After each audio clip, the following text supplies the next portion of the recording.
ಚಪ್ಪಾಳೆಯ ಧನ್ಯವಾದಗಳನ್ನು ಹೇಳ್ತಾ ಈಗ ಸಮಾರಂಭದ ಮುಖ್ಯ ಹಂತ, ಇವತ್ತಿನ ಮುಖ್ಯ ಅತಿಥಿಗಳಾಗಿ ಪಾಲ್ಗೊಂಡಿರ್ತಕ್ಕಂಥ ಶ್ರೀ ಎಸ್ ಜಿ ದತ್ತಾತ್ರೇಯ ಹಿರಿಯ ಕಲಾವಿದರು, ನಾಟಕ, ರಂಗಭೂಮಿ ಜೊತೆಗೆ ಸಿನಿಮಾಗಳಲ್ಲಿ ಕೆಲಸ ಮಾಡಿರ್ತಕ್ಕಂಥವರು. ಅವರ ಪರಿಚಯವನ್ನು ಜಗದೀಶ್ ಅವರು ಹೇಳಬೇಕಾಗಿ ಕೇಳ್ಕೊತಾ ಇದ್ದೀವಿ.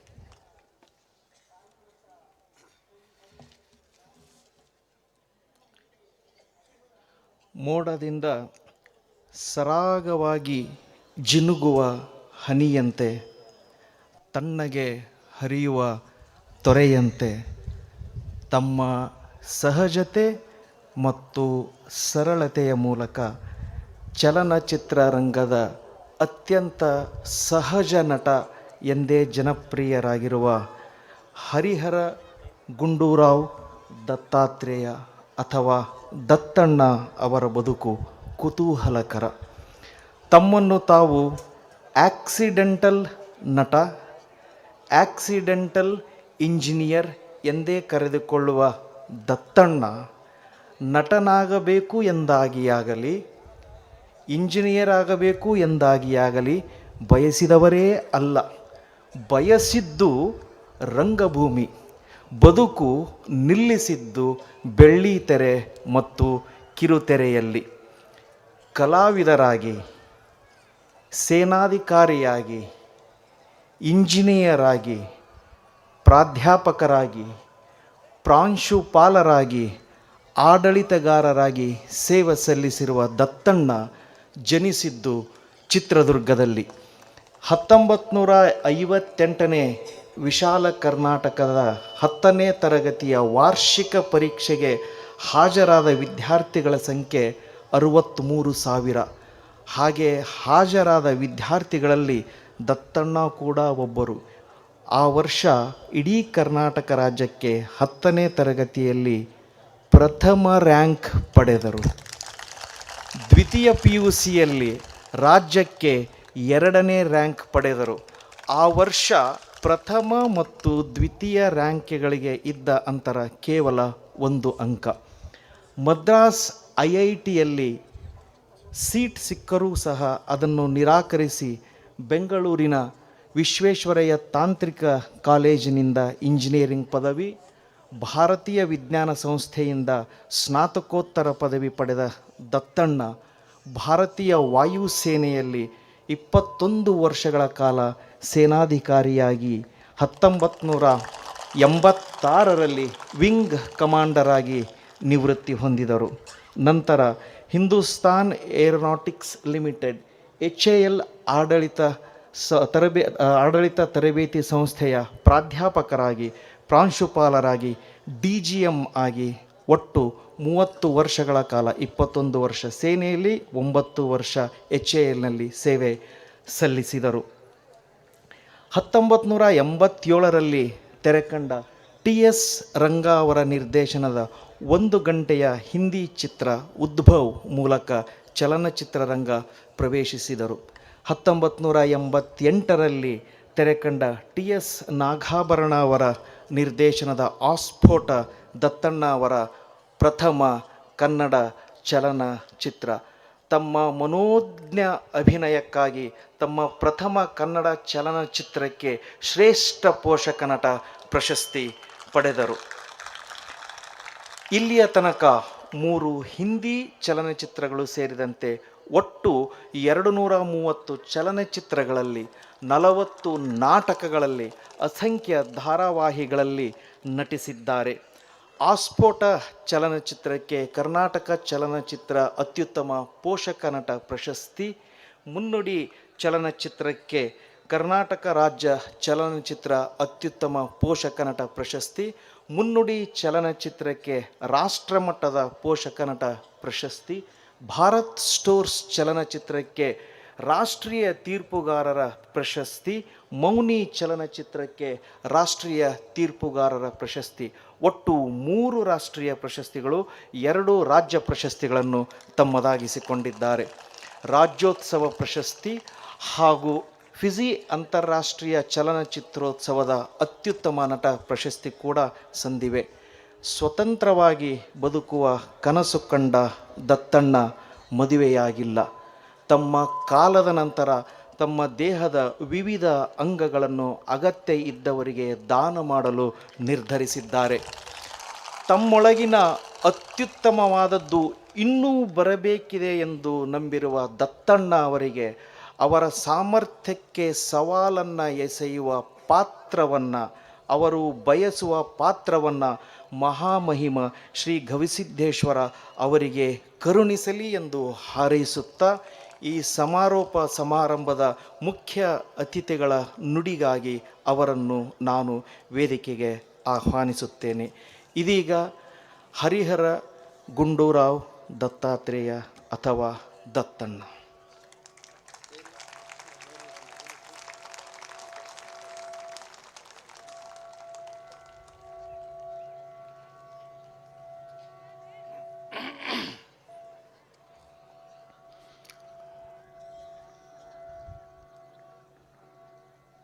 ಇಲ್ಲಿ ನೆರೆದಿರುವ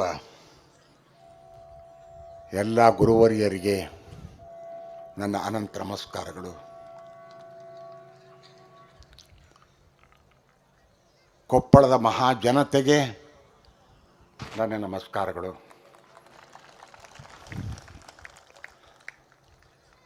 ವೇದಿಕೆ ಮೇಲಿರುವ ಹಿರಿಯರಿಗೆ ನನ್ನ ನಮಸ್ಕಾರಗಳು.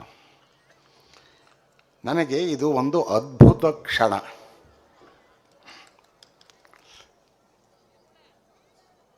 ಯಾಕೆ ಅಂತ ಕೂಡ ನನಗೆ ಅರ್ಥ ಆಗ್ತಾ ಇಲ್ಲ. ನಾನು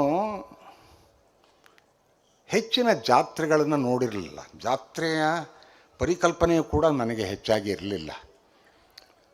ಸಣ್ಣ ಪುಟ್ಟ ಜಾತ್ರೆಗಳನ್ನು ನೋಡಿದ್ದೆ. ಚಿತ್ರದುರ್ಗದಲ್ಲಿನ ನಮ್ಮೂರಿನ ತೇರನ್ನು ನೋಡಿದ್ದೆ.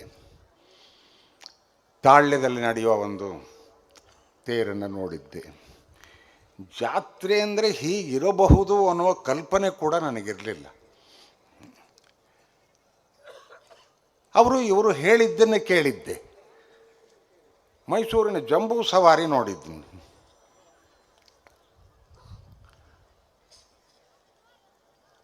ಜಂಬೂ ಸವಾರಿ ಅಂತಾರಾಷ್ಟ್ರೀಯ ಖ್ಯಾತಿಯನ್ನು ಪಡ್ಕೊಂಡಿದೆ. ಅದಕ್ಕೆ ಯಾವ ರೀತಿಯಲ್ಲೂ ಕಡಿಮೆ ಇಲ್ಲದ ಇಡೀ ಜಾತ್ರೆ, ಇದಕ್ಕೆ ಯಾಕೆ ಇನ್ನೂ ಅಂತಾರಾಷ್ಟ್ರೀಯ ಮನ್ನಣೆ ಅಥವಾ ಪ್ರವಾಸೋದ್ಯಮ ಮನ್ನಣೆ ಸಿಕ್ಕಿಲ್ಲ ಅನ್ನೋದು ನನಗೆ ಅರ್ಥ ಆಗ್ತಿಲ್ಲ. ಸಿಗಬೇಕು.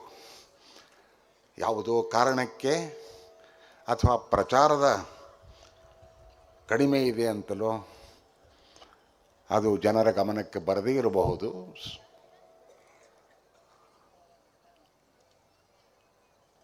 ಡೆಫಿನೆಟ್ಟಾಗಿ ಒಂದು ದಿವಸ ಇದು ಜಂಬೂ ಸವಾರಿಯಷ್ಟೇ ಅಂತಾರಾಷ್ಟ್ರೀಯ ಖ್ಯಾತಿಯನ್ನು ಪಡ್ಕೊಳ್ಳುತ್ತೆ ಅನ್ನೋ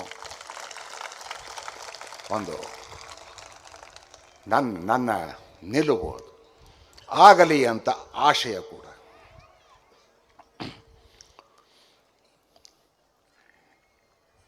ಈ ಶರಣ ಪಂಥದಲ್ಲಿ ಅಕ್ಷರ ದಾಸೋಹ, ಅನ್ನದಾಸೋಹ ಇವೆರಡಕ್ಕೂ ಬಹಳ ದೊಡ್ಡ ಮಹತ್ವ ಪಡ್ಕೊಂಡು ಬಂದಿದೆ. ಇದು ಅಂಥ ಕ್ಷೇತ್ರಗಳಲ್ಲಿ ನಾನು 3000 ಮಠವನ್ನು ನೋಡಿದ್ದೇನೆ. ಉತ್ತರ ಕರ್ನಾಟಕದ ಅನೇಕ ಮಠಗಳಲ್ಲಿ ನೋಡಿದ್ದೇನೆ. ಸಿದ್ಧಗಂಗಾ ಮಠ ನೋಡಿದ್ದೇನೆ. ಚಿತ್ರದುರ್ಗದ ಮುರುಘರಾಜ ಮಠ ನೋಡಿದ್ದೇನೆ. ಆದರೆ ಕೊಪ್ಪಳದ ಗವಿಸಿದ್ದೇಶ್ವರ ಮಠವನ್ನು ಮೊಟ್ಟ ಮೊದಲ ಬಾರಿಗೆ ನಾನು ನೋಡ್ತಾ ಇರೋದು ನನಗೆ ಅತೀವ ಸಂತೋಷ ಕೊಟ್ಟಿದೆ. ಇದರ ಇತಿಹಾಸವನ್ನು ಕೇಳಿದಾಗ ಮೈ ರೋಮಾಂಚನವಾಗುತ್ತೆ. ಈ ತರಹ ಯತಿಗಳು ಇಲ್ಲಿ ಇದ್ದಿದ್ದು ಉಂಟೆ, ಹೀಗೆ ನಡೆದುಕೊಂಡು ಬಂದಿದೆಯೇ ಈ ಪರಂಪರೆ ಅಂತ ಬಹಳ ಸಂತೋಷವಾಗಿದೆ. ಹಾಗಾಗಿ ಇಲ್ಲಿಗೆ ಬಂದಿದ್ದು ನಿಜವಾಗಿಯೂ ನನಗೆ ಒಂದು ಅದ್ಭುತ ಕ್ಷಣ. ಮತ್ತು ಅದು ನನಗೆ ಒದಗಿದ ಸೌಭಾಗ್ಯ ಅಂತ ಅನ್ಕೋತೀನಿ. ಈ ಜಾತ್ರೆ ಅನ್ನೋದು ನಮಗೆ ಬಹಳ ನಮ್ಮ ಪರಂಪರೆಯಲ್ಲಿ ನಡೆದುಕೊಂಡು ಬಂದಂಥ ಒಂದು ವಿಶಿಷ್ಟವಾದ ಸಂಪ್ರದಾಯ. ಇದು ಕೇವಲ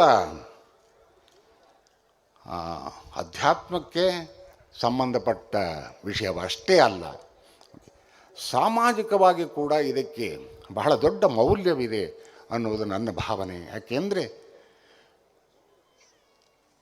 ಲಕ್ಷಾಂತರ ಜನಗಳನ್ನು ಒಟ್ಟಿಗೆ ಸೇರಿಸುವ ಸಾಮರ್ಥ್ಯ ಇದೆಯಲ್ಲ ಈ ಜಾತ್ರೆಗೆ, ಅದು ಬಹಳ ದೊಡ್ಡ ವಿಷಯ.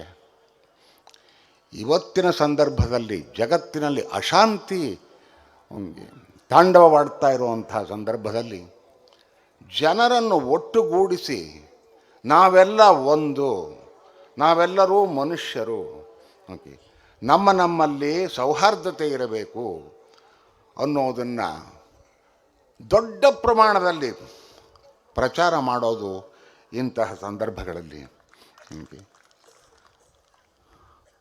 ಅಮೆರಿಕಾದವರು, ವೆನಿಜುಲಾದವರು ಇವನ್ನೆಲ್ಲ ಕೇಳಿ ನೋಡಿ ಸ್ವಲ್ಪ ಬುದ್ಧಿವಂತರಾದರೆ ಒಳ್ಳೆಯದೇನೋ ಅಂತ ಅನಿಸುತ್ತೆ ನನಗೆ. ಆಗಲಿ, ಹಾಗಾಗಲಿ. ಜಗತ್ತಿನಲ್ಲಿ ಒಂದು ಶಾಂತಿ ನೆಲೆಯೂರಲಿ. ಈ ಅಶಾಂತಿಯ ದಿನಗಳು ಹೋಗಿ ಜಗತ್ತು ಎಲ್ಲರೂ ನಾವೆಲ್ಲ ಒಂದೇ ಅನ್ನೋ ರೀತಿಯಲ್ಲಿ ಒಬ್ಬರಿಗೊಬ್ಬರು ಸಹಕಾರಿಯಾಗಿ ಒಬ್ಬರಿಗೊಬ್ಬರಿಗೊಬ್ಬರು ಅಕ್ಕಪಕ್ಕದಲ್ಲಿ ನಿಂತುಕೊಂಡು ಇಡೀ ಜಗತ್ತಿನ ಜನತೆ ಚೆನ್ನಾಗಿ ಬೆಳೆಯೋ ಹಾಗೆ ಆಗಲಿ. ಅದಕ್ಕೆ ಈ ಅಧ್ಯಾತ್ಮ ವಿಷಯಗಳು ಕೂಡ ಪ್ರೇರಣೆ ಕೊಡಲಿ ಅನ್ನೋದು ನನ್ನ ಅನಿಸಿಕೆ. ನನಗೆ ಇಲ್ಲಿಗೆ ಬರೋದಕ್ಕಿಂತ ಮುಂಚೆ ಕೆಲವು ಪದಗಳ ಬಳಕೆ ಮಾಡ್ತಿದ್ದೆ ನಾನು ನನ್ನ ಭಾಷಣದಲ್ಲಿ, ಅಲ್ಲಿ ಇಲ್ಲಿ ಬರವಣಿಗೆಯಲ್ಲಿ. ಅರಿವು, ಬೆರಗು, ವಿಸ್ಮಯ, ಭಾಳ ದೊಡ್ಡ ಪದಗಳು. ಎಲ್ಲ ನಿಘಂಟಿನಲ್ಲೆಲ್ಲ ನೋಡಿ ಅದರ ಅರ್ಥವನ್ನು ಅರ್ಥ ಮಾಡಿಕೊಂಡು ಓಹೋ ಬಹಳ ಒಳ್ಳೆಯ ಪದಗಳು ಅಂತ. ಆದರೆ ಇಲ್ಲಿಗೆ ಬಂದ ಮೇಲೆ ಅದರ ನಿಜವಾದ ಈ ಪದಗಳ ಅರ್ಥ ಆಗಿರೋದು ನನಗೆ. ಈ ರೀತಿಯ ಒಂದು ಜನಸಮೂಹವನ್ನು ಒಂದು ಕಡೆ ಸೇರಿಸಿ ಅವರ ಇಷ್ಟಾರ್ಥಗಳನ್ನು ನೆರವೇರಿಸಿ ಅವರಿಗೆ ಬೋಧನೆಯೂ ಆಗಲಿ, ಪ್ರಸಾದವೂ ಆಗಲಿ, ಜನಸಂಪರ್ಕವೂ ಆಗಲಿ ಅಂತ ಎಲ್ಲದಕ್ಕೂ ಅನುಕೂಲ ಮಾಡಿಕೊಟ್ಟಿರುವಂಥ ಒಂದು ಅದ್ಭುತವಾದ ಜಾಗವನ್ನು ನೋಡಿ, ಜನತೆಯನ್ನು ನೋಡಿ ವಿಸ್ಮಯವಾಗಿದೆ. ಒಂದು ರೀತಿ ಎಂದೂ ಕಂಡಿರದ ಒಂದು ಅದ್ಭುತ ಅನುಭವ ಇದು. ಎಷ್ಟೇ ಕೇಳಿದ್ದರೂ ಕೂಡ ಸ್ವಂತ ಅನುಭವ ಬಹಳ ಮುಖ್ಯ ಅಂತ ವೇದಾಂತದಲ್ಲೂ ಹೇಳ್ತಾರೆ, ಭಕ್ತಿ ಪಂಥದಲ್ಲಿ ಹೇಳ್ತಾರೆ, ಅಧ್ಯಾತ್ಮದಲ್ಲಿ ಹೇಳ್ತಾರೆ. ಅದು ಇವತ್ತು ನನಗೆ ಅರಿವಾಗಿದೆ. ಸ್ವಂತವಾಗಿ ಕಣ್ಣೆದುರಿಗೆ ನೋಡಿದಾಗಷ್ಟೇ ಗೊತ್ತಾಗುವ ಒಂದು ಅನುಭವ ಇದೆಯಲ್ಲ, ಆ ಅನುಭವ ದೀರ್ಘಕಾಲ ನಮ್ಮಲ್ಲಿ ಉಳಿಯುವಂಥದ್ದು. ಅಂತಹ ಅನುಭವಜನ್ಯವಾದ ಒಂದು ಅದ್ಭುತವನ್ನು ನಾನು ಇಲ್ಲಿ ಕಂಡು ಕೇಳಿದ್ದಷ್ಟೇ ಅಲ್ಲೇ ನಿಜವಾಗಿ ಕಂಡು ಅದನ್ನು ಅನುಭವಿಸಿ ಅದನ್ನು ನನ್ನ ಒಳಗೆ ಸೇರಿಸಿಕೊಂಡಿರುವ ಈ ದಿನ, ಇದಕ್ಕೆ ನನಗೆ ಅನುಕೂಲ ಮಾಡಿಕೊಟ್ಟಂಥ ಶ್ರೀಮಠದವರಿಗೆ, ಕೊಪ್ಪಳದ ಮಹಾಜನತೆಗೆ ನಾನು ನಿಜವಾಗಿಯೂ ನನ್ನ ಅನಂತ ನಮಸ್ಕಾರಗಳನ್ನು ಹೇಳ್ತೀನಿ. ಇಷ್ಟು ಹೇಳಿದ ಮೇಲೆ ಬಹಳ ದೊಡ್ಡ ಸಂಭ್ರಮ. ಆ ಸಂಭ್ರಮದಲ್ಲಿ ನಾವೆಲ್ಲರೂ ಪಾಲ್ಗೊಂಡಿದ್ದೇವೆ. ಇಂತಹ ಸಂದರ್ಭಗಳಲ್ಲಿ ಈ ಸಂಭ್ರಮಗಳು ಕೇವಲ ಸಂಭ್ರಮಗಳಾಗೇ ಉಳಿಯುವುದಿಲ್ಲ, ಅದು ಗೊತ್ತು ನನಗೆ. ಉಳಿಯಬಾರದು ಕೂಡ.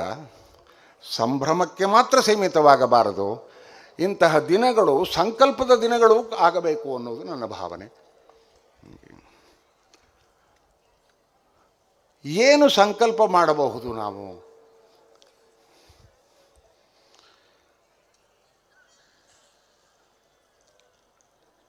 ನಾವೆಲ್ಲರೂ ಸ್ವಲ್ಪ ದೊಡ್ಡದಾಗಿ ಯೋಚನೆ ಮಾಡಬೇಕಾಗತ್ತೆ.